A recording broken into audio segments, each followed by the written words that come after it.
Hello and welcome back to another episode of Empower You Podcast. I am your host today, Michael Abney. Actually, I'm your host every day for these. It's just me.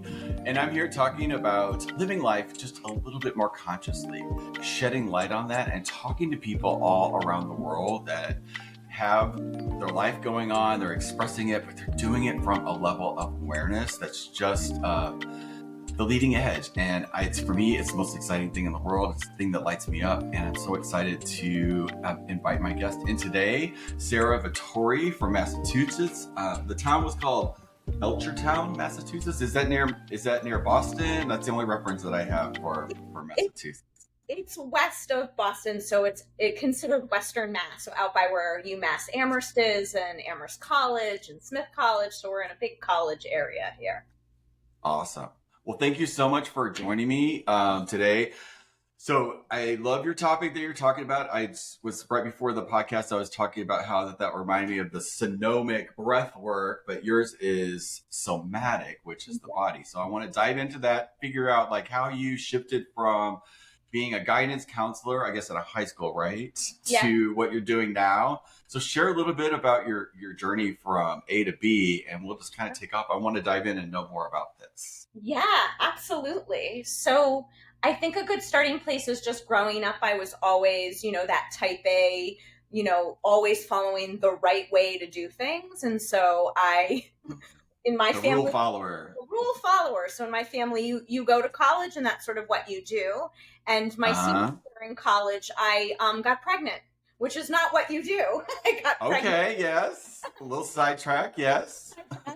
And so I had a son pretty early in life. And while I was being a single mom, decided to go to school to become a guidance counselor because I always liked helping people. I was always sort of the go-to person that my friends would come to for advice, and it felt like a good fit at the time. So I went to night school and I was doing the single mom thing with my son and stepped into a job as a guidance counselor and said, oh no one trained me how to work in a system, and really didn't like it. It was very overloading. Okay. I was very good at it. And because I was always sort of following the right way to do things, I could put a smile on and play the role and engage.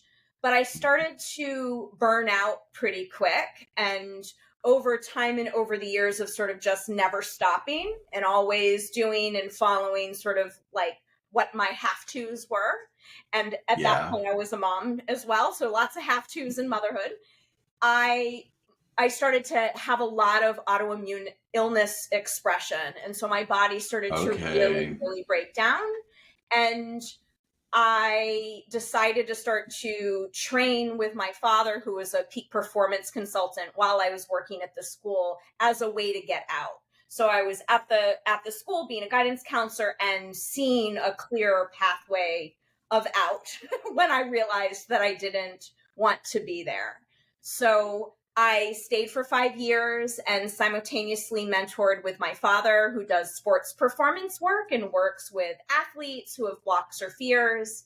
And during that time went through a training where I studied the body, somatics. It's called somatic experiencing, and it's looking at our nervous system in our body as wiring as mammals and how that really impacts and comes into play with how we show up in the world and our patterns.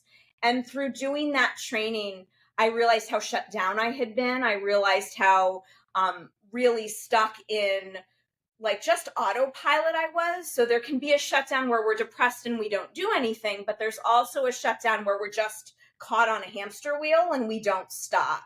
And so my body was giving me the messages to stop.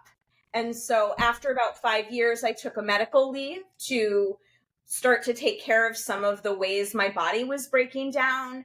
And at that point started my business that I do now, where I'm working with athletes who have blocks or fears. And I'm also working a lot in this other way with entrepreneurs and busy humans and people who are living full lives who want to feel more ease in their body, who might have done a lot of work on, mindset and know they want to show up in a certain way, but might still be navigating fear or might be getting sick or might be having breakdowns in their body. And so I sort of help people bridge that gap and bring the body back online so that they can feel better and find that alignment so that what they're wanting to happen is matching up within their physical body and expression. Yeah. Okay. So what was the autoimmune stuff that you had? I had lots of different things. So I was diagnosed with a rare disease in my left wrist called Kienbock's disease. I was diagnosed with a connective tissue specialist with undifferentiated connective tissue disease. Basically, that means they don't know. So let's throw you in this category. We're going to give you a name that you can't pronounce, and this is what it is, right? Isn't it amazing? But like, what you're really talking about is a really, well, it could be a powder keg, actually. Like we don't realize our connected, like how we're integrated with our bodies and how it stores like our emotions and stuff. Absolutely. And if we don't deal with it, because I've been down that highway too with lupus and some other things. But it's like I was in a situation very much like you, where I was like, I was not happy with what I was doing every day because I knew I should be doing this and not doing the thing to get money. Like it's that transition that I think a lot of folks are in right now because we're feeling that pull to be something like, why we came here. We didn't come here to be on a rat wheel. We came here to like express our creativity and be a gift to the world. Yes. But like there's a huge transitional space where there's a lot of components that are all happening at the exact same time that we got to like become aware of, right? Exactly. So like when I was a kid, when I was a young kid, my very first thing that my very first place I did, some friends of mine gave me books and all kinds of stuff, help you move in your first place. And there was books that were given to me. I'm 21. I'm not really going to be reading those things. But anyway, one book fell out and hit me in the head that like flashed in my mind when you were talking. It was Louise L. Hay, How You Can Heal Your Life, about how the body's connected to emotions. So that book literally fell off the shelf and hit me in the head while I was unpacking day one. I'm not kidding here. I believe you. I literally read that book from cover to cover. It was like 9 o'clock at night. And I finished at 10 o'clock. I could not put it down. It was the most fascinating note that was my huge light bulb moment where all of this was connected. Yeah.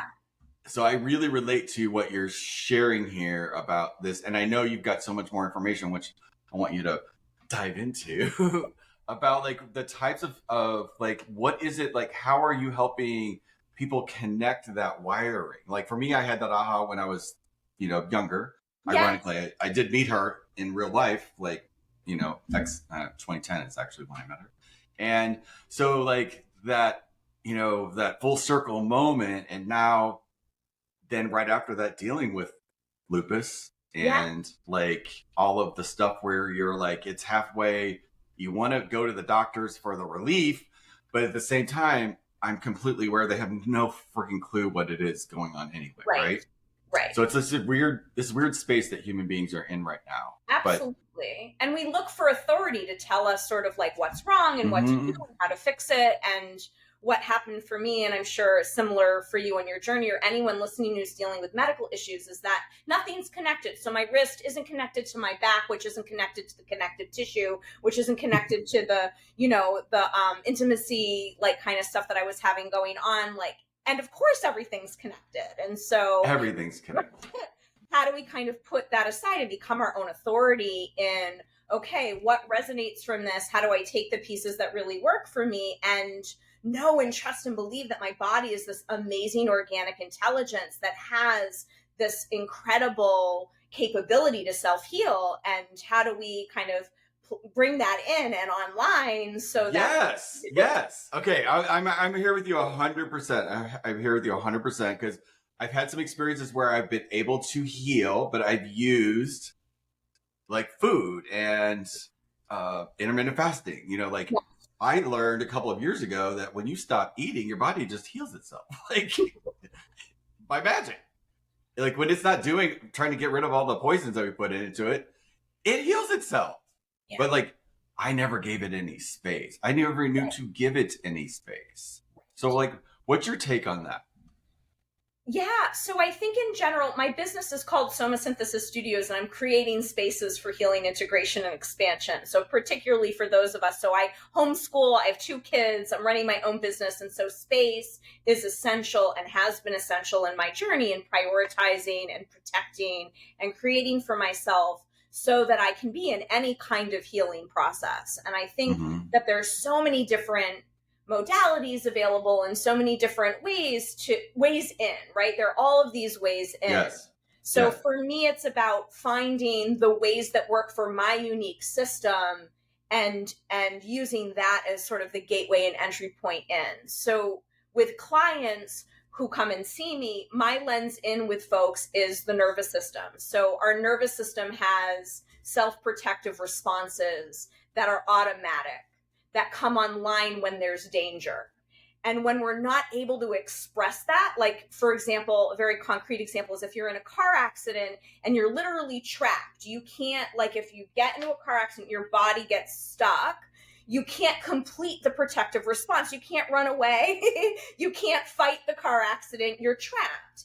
And so the body stores those kinds of experiences, from really big experiences like a car accident to tiny, tiny examples of, my mom, never let me wear pink because she didn't want me to be too girly, right? And like we stack these experiences, and if we don't give them space to express, then they get stuck and trapped. And so in my work with folks, whether you're in person work with me and I have hands on your body, or we're over, sort of a Zoom scenario, virtual scenario, we're learning how to listen to your nervous system. The nervous system communicates in a really clear way, and we can learn how to track our nervous system, how to follow the expression so that we can complete responses that might have been thwarted or shoved or stuck, given the environments that we grew up, given the ancestral patterning we're carrying, given whatever our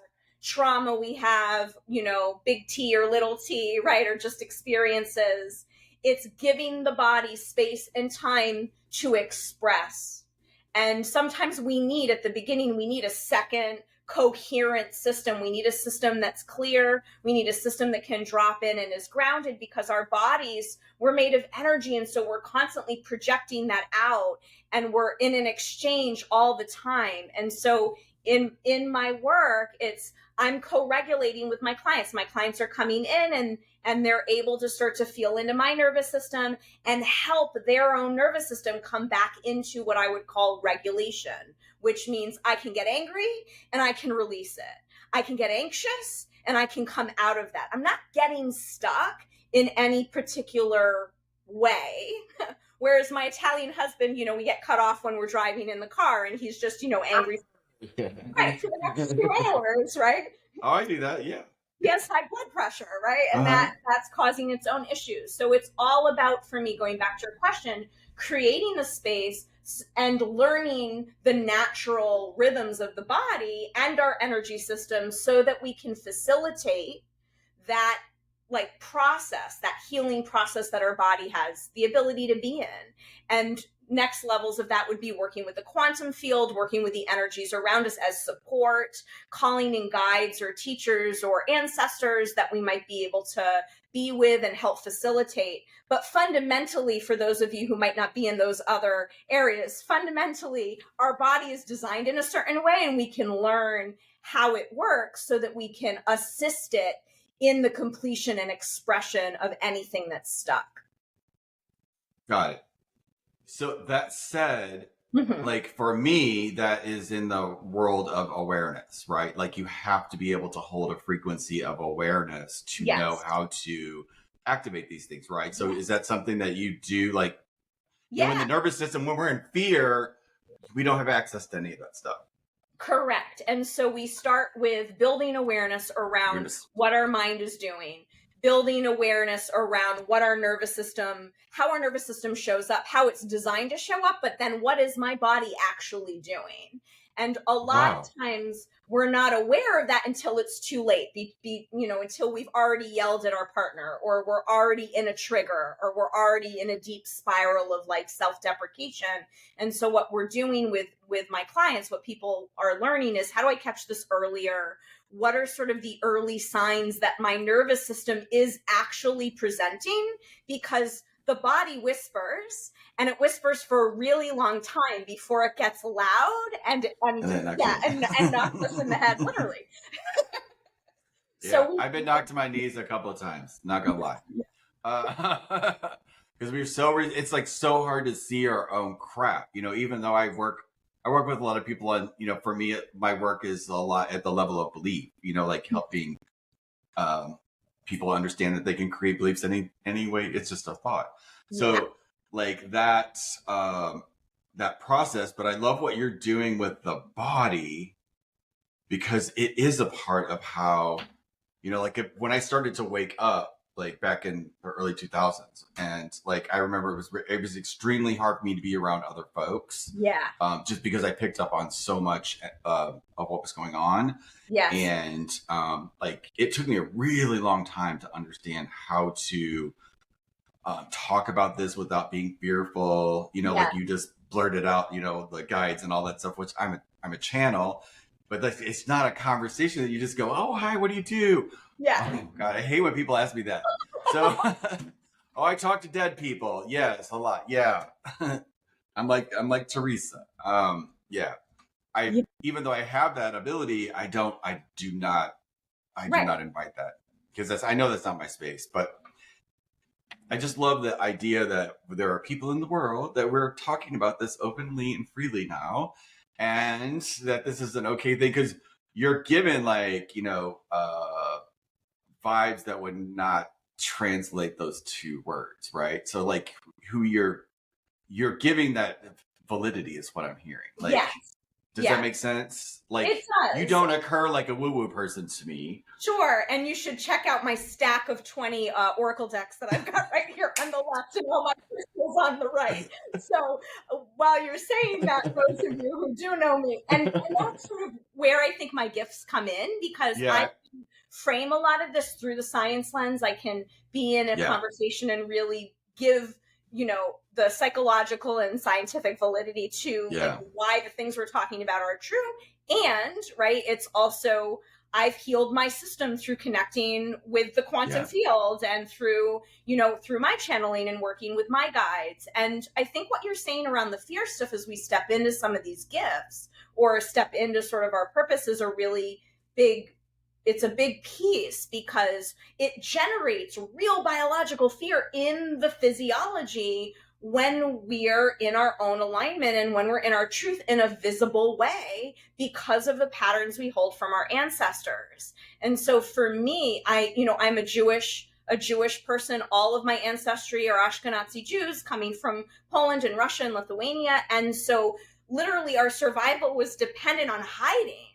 And so I've had to, like historically. So for me to be visible and to talk about this stuff, to talk about any of it and be in the world, generates real fear in my body. So I've had to learn how to work with that, how to clear that. And that's why people who come and see me say a lot, like, I've done so much work. I know that I'm fine. I know that I want to be doing this in the world, but my body keeps like freaking out before I am speaking in front of a big group of people, or like I throw up before I go on stage, or I'm really fine until after the workshop and then I'm sick for a week, right? And so how do we help our bodies line up now, given the state and time that we're living in now, line up so that we can be in our gifts? Our ancestors didn't work as hard as they did so that we cower in fear right now. They did what they did so that we can be showing bloom, yeah, up, yeah, yeah, in our yeah. truth and our bigness.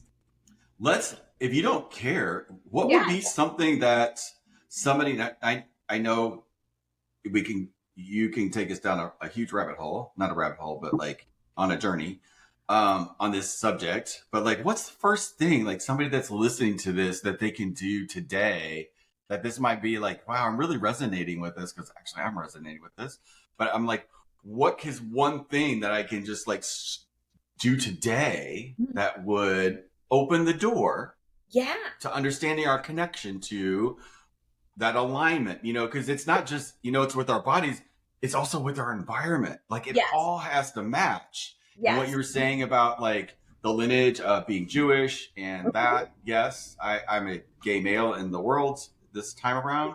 And so I'm like, I totally get that like hiding thing. And, like I'm in the process of like really niching down and getting really, really clear about who it is that I want to work with. And that came up recently about how that was just like, I never connected that was who I was going to be working with, was like gay solo entrepreneurs that want to do big shit in the world. And like, but the aha was like, we grew up in a world of survival, and then gay people, especially gay men, I mean, everywhere, but like for me, I just have my experience.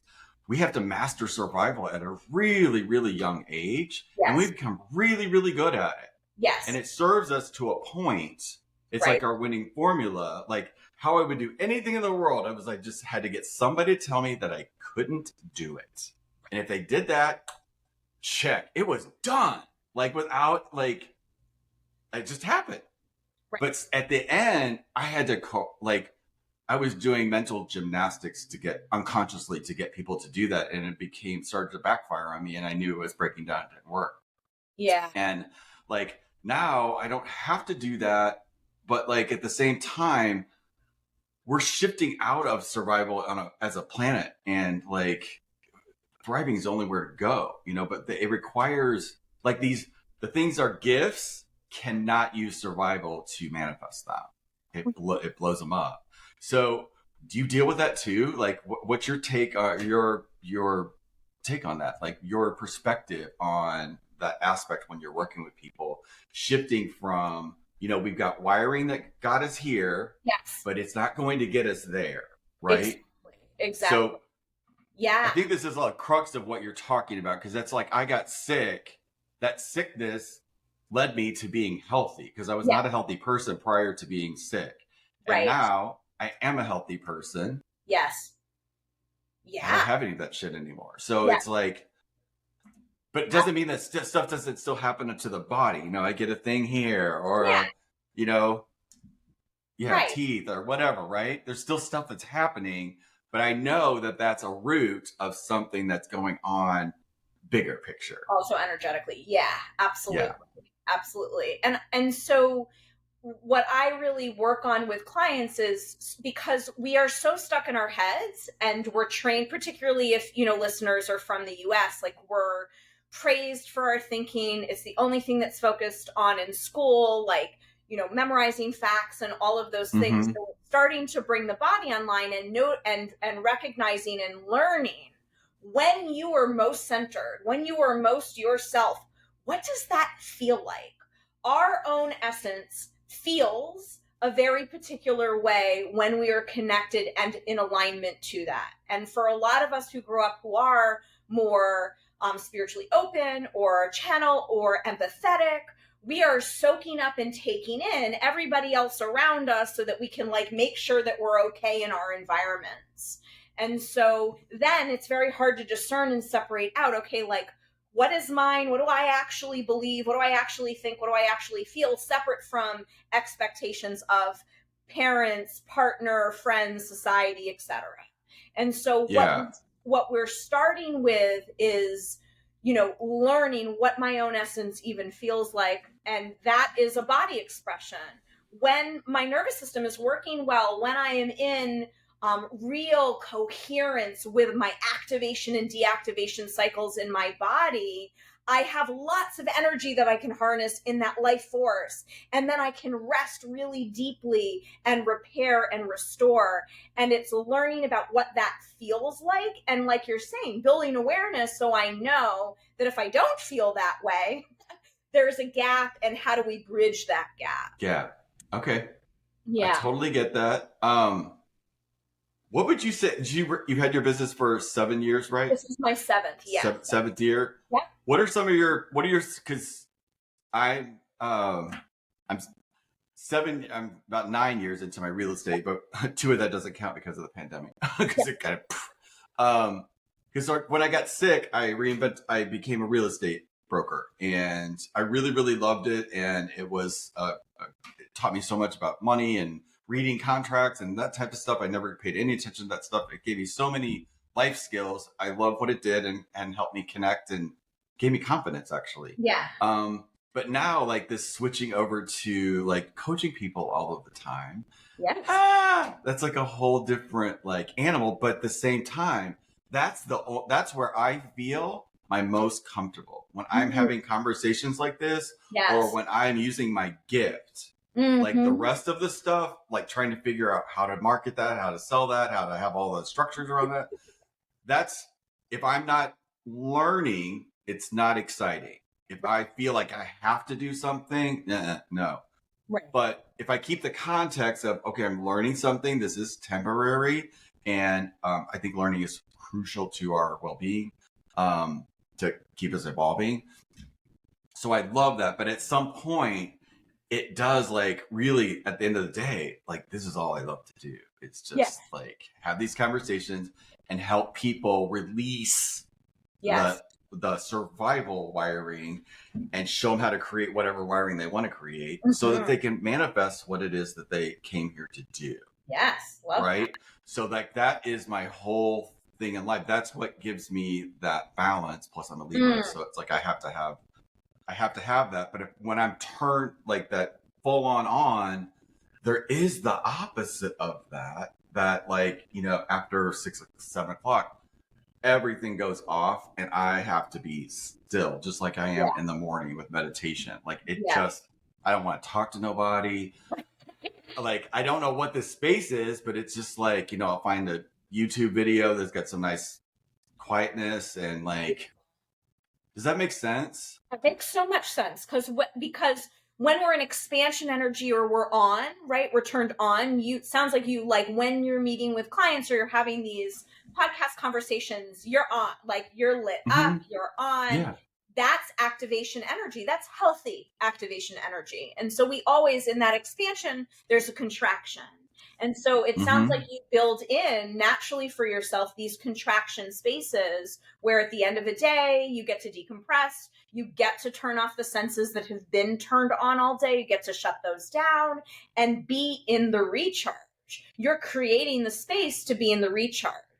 The problem becomes when we're not creating those spaces. So someone who does that and then move, like what I used to do is I get home from work and then I'm moving into cooking dinner and I'm moving into doing 9 loads of laundry. And then it's 1 o'clock in the morning and I was working on letters of recommendation, and then I'm sleeping and I get up and do it again. And then I'm not creating those spaces. Right. Yeah. And so the spaces to decompress, to come down, to unwind are essential. But what happens in our culture, because we're all so used to going and doing and churning, being in the churn and not stopping, right, internally, our bodies, a lot of us really struggle with like resting and like actual recovery rest, right? We turn on TV, we're scrolling, we're listening to news. Yeah, that's not that. I've had to stop all of that. I can't stand it anymore. Yeah. I cannot stand it anymore. I haven't posted in like a month. It's been the best thing I've ever done. I realize it doesn't freaking work anyway, but I'm grateful for the time that I learned how to write. I am grateful for that. Yes. But like, as far as like connecting, it doesn't really work. It's too much. And so it's finding the other part of what I'm doing with folks is helping them learn how to like actually let their bodies start to rest and come out of the heightened expression, right? The stress response that we're in a lot of the time. Yeah. And a lot of people use meditation or breathing techniques, which are great. I use a modality called the MELT method. I'm a level 2 instructor, and it uses these little rubber balls, and I don't have one with me, but these really big soft foam rollers that work to hydrate your connective tissue system, which is the 3D fluid matrix that houses all of our muscles and bones. And so when you use the treatments, you do hand treatments or foot treatments or get on the roller, it is releasing the stuck stress, the dehydrated tissue that happens in the tissues, it releases it. And so for people who have trouble meditating or have trouble sitting still or have trouble falling asleep, this is a great modality where you actually get to do something. And then it helps bring your nervous system down into that nice parasympathetic response, which is the opposite of the expression, right? We need that parasympathetic response in the nervous system to rest, to digest our food, to sleep really deeply, to heal. And so it's finding the things in your life that work to help your body be in that down, so that we have the contrast for expression and energy and bigness and fullness. And then I also can contract and go inward and slow down and have calmness and quietness and restoration. Do you use the like the rhythm of the day? Like, so I get up really kind of early. I was just on vacation last week, so it was like I'm literally, I'm having to retrain myself to get back to the 5 a.m. thing. And I love it when I'm there, but like it was fine when I wasn't. But like my focus is so much better in the morning. So if I focus on like whatever my main thing I'm working on in any given day, that's the thing I focus on first. Then it's like the callbacks and the blah, blah, blah. It's like less and less. So when I get in the afternoon, that's why I do my podcast in the afternoon. So I'm like, I'm done with all of that. And then after this, I can do some reading or meditating, or not meditating, but reading, or it's basically reading. That it's like, or an audio podcast. Sometimes I will do that as well, with a walk that just sort of like gets me back down into that space. So like 5, 6 o'clock, I am, preparing something that's hopefully healthy and easy, that makes me like on into the rest, so that at night I'm with you 100%. I'll get distracted and I'll just go because I think I get more stuff done. But I'm sitting there at 10, 11 o'clock at night, and it takes me 3 to 4 hours for my mind to shut off. And so like I learned a long time ago I can't do that. So do you use that as well, like in your practice, as far as like helping people like utilizing the natural rhythm of our day? Yeah. And I think too, it's learning within our own cycle, right?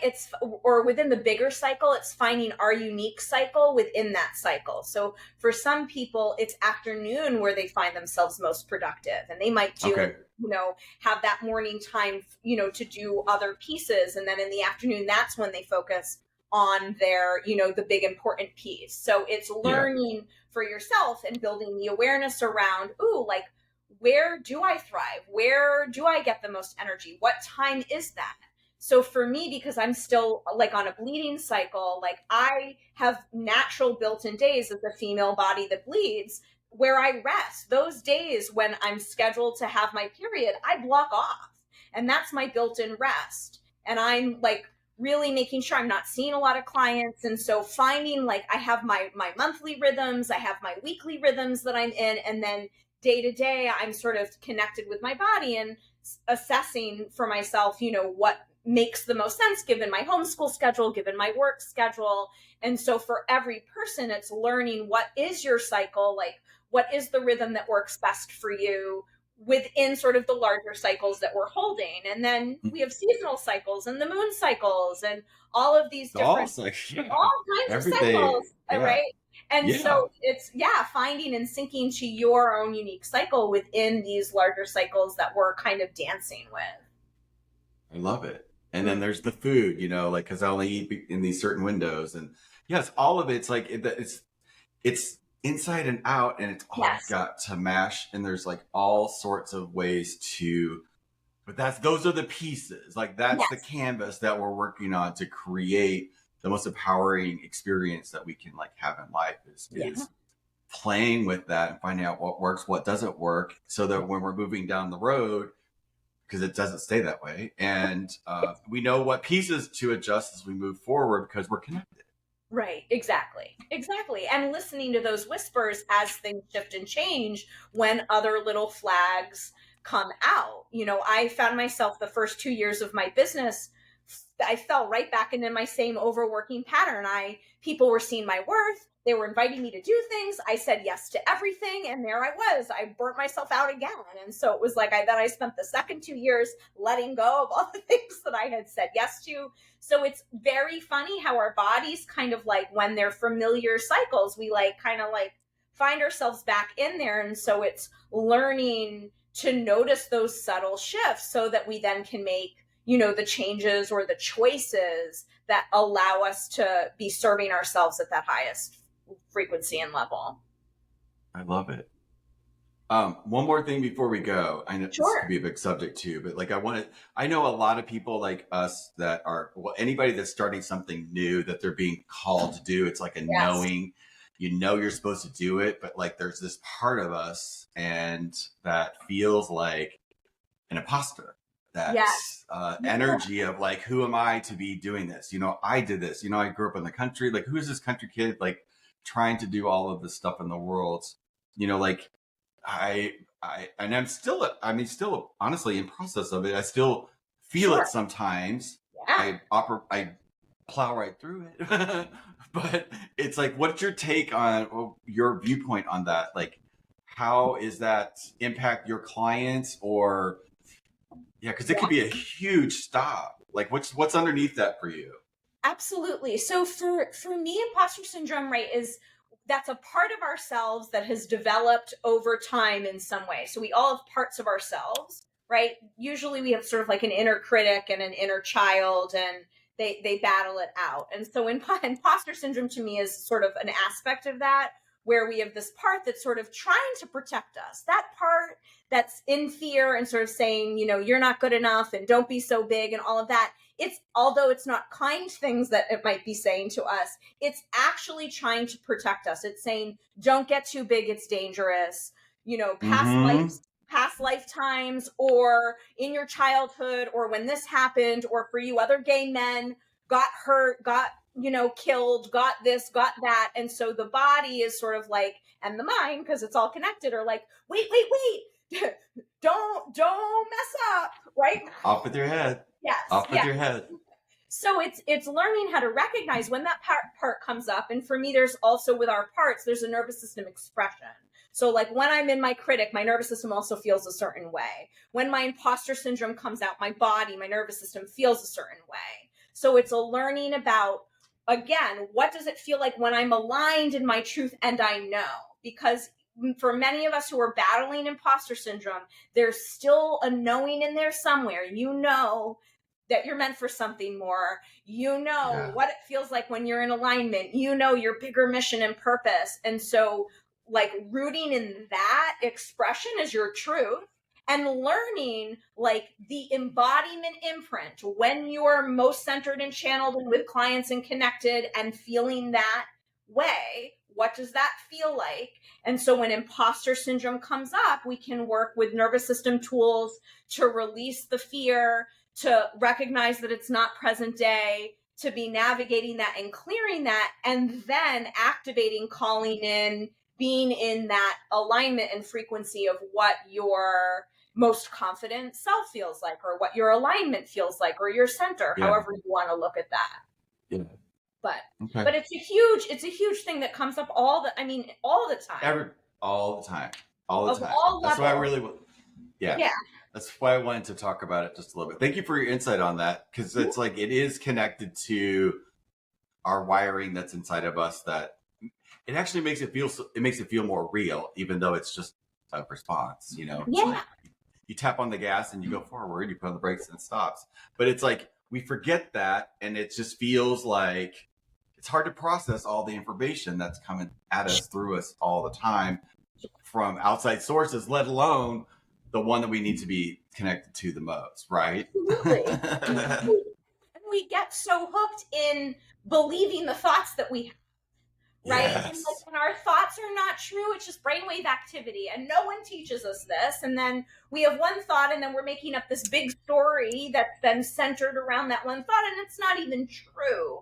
And so for a lot of times when I'm so we make them true. Right, so we make it true, absolutely. Yeah. Right, but the starting point with imposter syndrome is like when we have those negative thoughts, that initial question is that true? Is that really true? Right? Like, what is that a fact? right? Because 99% of the time it's not. It's based on a fear or a worry or a comment somebody else has made that we're then internalizing and thinking is true. So that's really the starting point, is like, how do we start to separate out? We are not our thoughts. We have thoughts, but we are not them. And so we're going to need to disidentify from that imposter syndrome part, right? So we can put her, him, they over here and be in sort of what you know to be actually true when we get to your core belief. Yeah. Yeah. Most of our thoughts are not even ours. They're like, we're picking them up from other people and we don't even know it. Yeah, absolutely. Yeah, for sure. That's why it's so important to be really conscious about who you surround yourself with. Like, exactly. It's so incredibly important. And if it's somebody that doesn't feel right, it doesn't mean that it's a bad, I used to have so much guilt about, oh, I can't be around that person, or I got to be around that, right. Yeah, no, we don't. Actually, we don't. They're going to be just fine, and you're going to be just fine. And that space helps create the level of discernment that you have to have to be in the world, actually. Exactly. And I think who we're spending time with is essential. And then also what we're listening and watching to things. Yes. Not tell you. Yes. What the amount of clients that come through that are like, I'm really depressed. And, and we're like kind of ironing it out and looking at and they're in the middle of watching the most depressing Netflix show that is like 12 seasons. It's like, you have to stop watching that. Like, this is where it's coming from. What we see, what we're taking in auditorily, our body interprets as if it's happening to us or it's a part of us. It's why we can be emotionally connected to TV shows and characters or the news and the things that are going on. That's like a TV show now too. Like, it's produced. It's like, it's not like, it's just, it's literally designed to keep you, like that. So it's like, right. Yeah. Right. And so we have to work extra hard, right? Like, to protect our spaces, to protect our mental health and our body's health and our emotional health and well-being with what we're listening to, what we're watching, who we're spending time with. Yeah. Well, it's been such a pleasure. I could literally keep going forever. Or try to keep these around like 30 to 40 minutes. Yeah. So I think this is a really great place to land the plane today.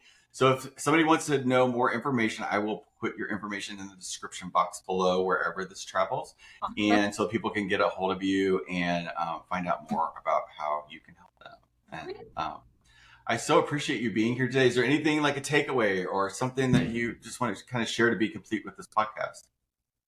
Yeah, I think the last thing that I'll just add is that change is possible. I think sometimes we think we're really stuck one way, or I always think this way, or I'm always going to feel this way. And it can keep us just really stuck further in not changing. And, I'm an example of someone who's completely rewired her nervous system and brain and body to be able to show up and be in my service in the world in a really big way. And that, I'm literally two different people than I was for the first 30 years of my life. I mean, people that find me now, it's, it can't even believe it. I'm just so different. So we have this amazing organic intelligence of our body, of our energy, of the field that we're living in, the quantum nature of the cosmos. And so, change is possible, and really being able to rewire and repattern is the way that we can really find that truth and that expression. Yeah. Thank you so much for that. You guys listening today, I know you got value out of this, because if you've listened to this all the way through, you're connected to understanding that there's more going on than what we're thinking, how it's connected to our bodies and related to our spaces around us. And the more information you have, if you want to know something, just call it in. Just ask the universe to bring it in, bring you the right people, the right information at the right time. And I swear, it will totally do it. But for now, exactly. But for now, we will see you guys on the next one. Thanks for stopping by. We'll see you later. Bye-bye.